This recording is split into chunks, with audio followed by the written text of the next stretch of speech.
Getting a divorce is a complicated and often confusing process. In this video, we'll review the steps of getting a divorce in Oklahoma based on incompatibility. These steps are explained here from the view of the petitioner, or the person who filed the case. Here we'll show you the process of getting a divorce through the initial filing and service phases. This video is intended as general legal information about divorce in Oklahoma. This is not legal advice.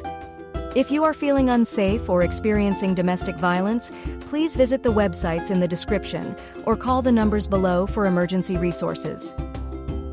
Before you can file for divorce in Oklahoma, you or your spouse must have lived in the state for at least 6 months immediately before filing.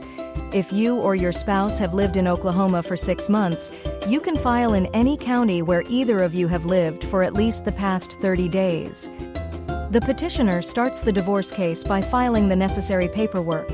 Filing means you are taking the required steps to start your divorce by officially submitting specific documents to the court.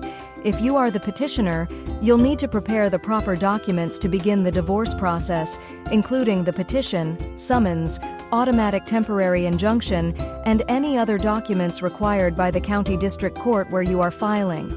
We will discuss these documents in more detail in a separate video. After preparing the petition and other documents, you'll take at least 3 copies of each to the courthouse. You will need to pay a fee to the court clerk for filing. Contact your court clerk for the exact costs to file in your county. The person who did not file the divorce is the respondent, and they must be served with copies of the documents you filed to let them know you have started a legal action against them. Once the respondent has been served, the divorce case has officially started. To learn more, please watch our Court Basics video on service of process. There are several things that may happen between when the case begins and when the case ends with a final order. We will continue to show you the process in the next video. Remember, divorce can be complicated. There are a lot of steps in most divorces, and every case takes a different path. If you need a lawyer or want to learn more, here are some resources that can help. This was brought to you in part by the Oklahoma Access to Justice Foundation and Legal Aid Services of Oklahoma. Thanks for watching.